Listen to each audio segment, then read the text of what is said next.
Hi, welcome back to my channel. In today's video, we'll dive into cloud native maturity model. What does that mean? What are the different aspects of the cloud native model? And then we'll look at some patterns and design decisions for a cloud native architecture and what is the benefit of that. Okay, so let's just start. Now, we in a previous video we talked about what does cloud application design really mean when you're moving your applications to the cloud.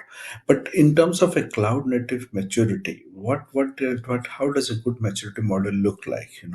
And let's go into that. So there is cloud native maturity model version 2.0, which has been developed by the Cloud Native Computing Foundation (CNCF), which is part of the Linux Foundation, that helps organizations assess and elaborate on their cloud native adoption journey. Now, this model is structured around five key pillars that are quite easy to remember. They are people, process, policy, technology, and business outcomes. Let's dive into each of them. Now, when it comes to people, this aspect focuses on the human elements of the transition to cloud. So, questions such as how do we work, in terms of team structure, collaboration is important. What skills do we require, and do we need training? Do we need to acquire talent? Then, what does our organization look like as we move through this process? In terms of organization change. And fourth would be how do we weave security into how people work, right? The culture, security culture and training is quite important, and that's what these are some of the four elements and questions that we the maturity model looks when it comes to people aspect. Next is the process aspect. The process aspect addresses the workflows, tools, and methodologies required for a cloud native development. So, questions such as what processes do we need? What technology is required to support these processes? How do we map workflows and CI/CD? Continuous integration and continuous delivery. How do we implement infrastructure as code or IAC? How do we shift security as far left as possible? DevSecOps, for example. So this is about process. Then let's look at policy. Policy covers the rules and regulations that govern cloud operations and compliance. So questions such as what internal and external policies are required, how do these policies ensure security and compliance mandates, do these policies accurately reflect your business's operating environment, right?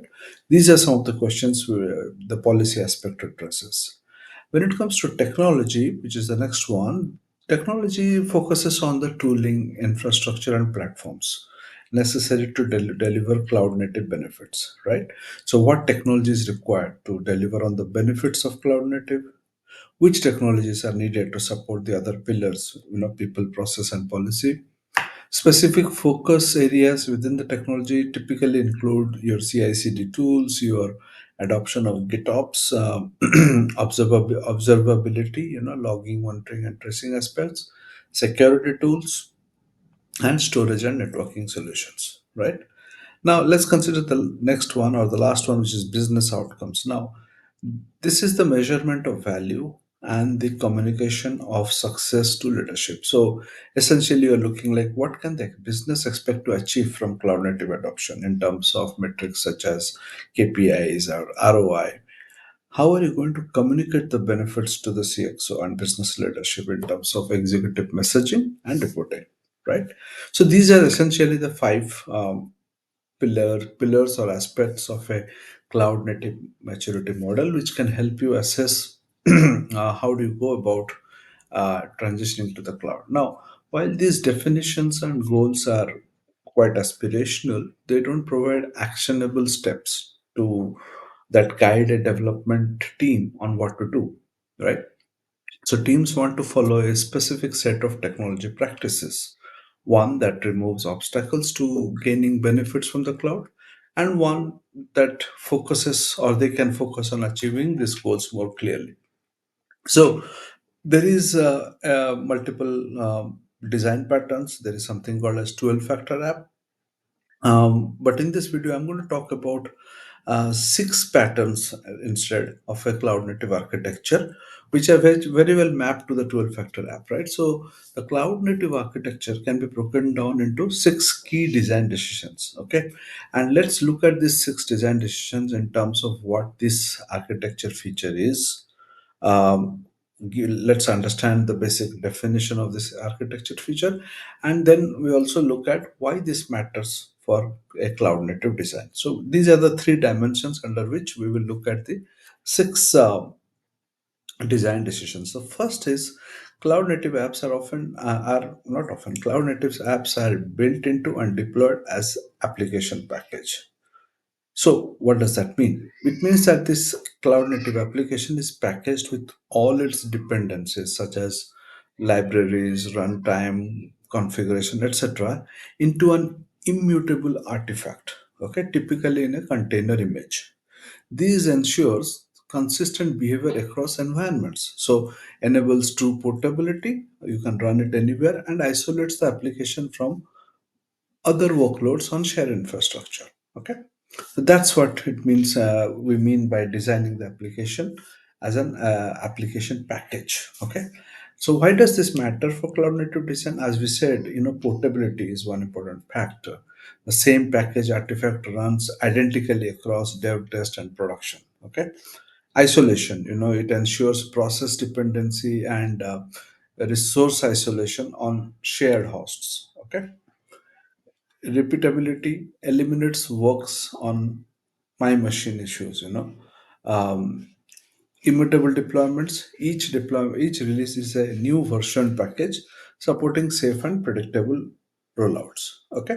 So that was the first design decision, which is built into and deployed as application package, which basically means that a application is basically being packaged with all its dependency into a container image. Okay. And in order to achieve true portability, that is running anywhere, and isolating the application from other workloads. That's the first important design decision for a cloud native architecture. The second is that applications, once in the cloud, are exposed to clients as a service API. Okay. Now, what do we mean by that? This means that this application typically exposes its functionality through well-defined network accessible APIs. Whether it is REST, gRPC, GraphQL, etc. Now, these enables, when you expose this through the network through APIs, it enables remote access, first of all, supports distributed computing, right? And allows clients to consume services reliably and independently across platforms. Okay.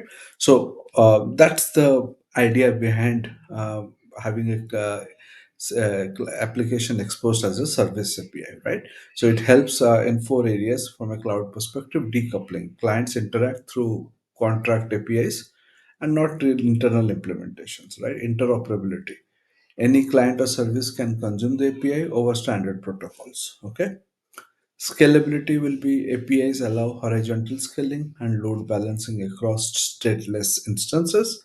And discoverability, right? Services can be registered, discovered, and routed dynamically. So this is the advantage of having an application, being exposed as a service API for clients to interact. The third design decision is running as a stateless application. Now, what does that mean? Well, a stateless application does not retain session or user specific data in its local memory. Okay. All state is stored in external services such as databases or caches or object store. And this allows the application to be freely replicated, restarted, or replaced without impacting user experience, enabling high reliability, horizontal scaling, and fault tolerance. So stateless workloads can scale out, scale in instantly because no instance specific data needs to be preserved, right? If an application crashes, a new one can be started with no loss of user session or data, which is helps in high availability, right? And also immutable infrastructure. Any pod or container that can be terminated and replaced at any time, ideal for Kubernetes, right? And load balancing. Traffic can be distributed evenly since all instances behave identically, right? Now, the next one design decision is runs as a replicable application. Now, what we mean by that, the application can run as identical instances across different machines or nodes. This ensures horizontal or elastic scaling, improves fault tolerance, and ensures the application remains available even if the instances fail. Okay. The next one is coded with external configuration. Now, here, what the design decision says is that the application stores environment specific settings such as credentials, endpoints, and feature flags outside the application code. Okay, so this allows the same code base and artifact to be deployed across different environments, such as development, staging, production regions, or cloud platforms without modification. Okay. The last one is reuses functionality from the backend services. Now, the application delegates stateful or specialized capabilities such as data storage, messaging, authentication, caching or analytics to managed black backend services provided by the cloud platform. Okay, so this promotes reuse, reduces operational burden, and allows the application to focus solely on implementing business logic. Okay, application avoids building capabilities that platforms already provide, so helps in decoupling, right? Secondly, from a reliability perspective, managed services provide built-in fault tolerance, availability, and scaling. And third is speed. Developers can focus on business value rather than infrastructure management, right? And maintainability, right, reduces the complexity within the application code base as well, right? So in summary, in these six patterns collectively incorporate best practices to make the application work well with cloud computing's core characteristics, right? So by following these patterns, a development team can actually create an architecture that takes advantage of the strengths of cloud computing, like elasticity and shared resources, while avoiding and compensating for its limitations, like unreliable commodity hardware, right? So with this, I come to the end of the session, and I hope this video is helpful. We'll further delve into additional cloud computing topics in the next videos. Thank you for watching.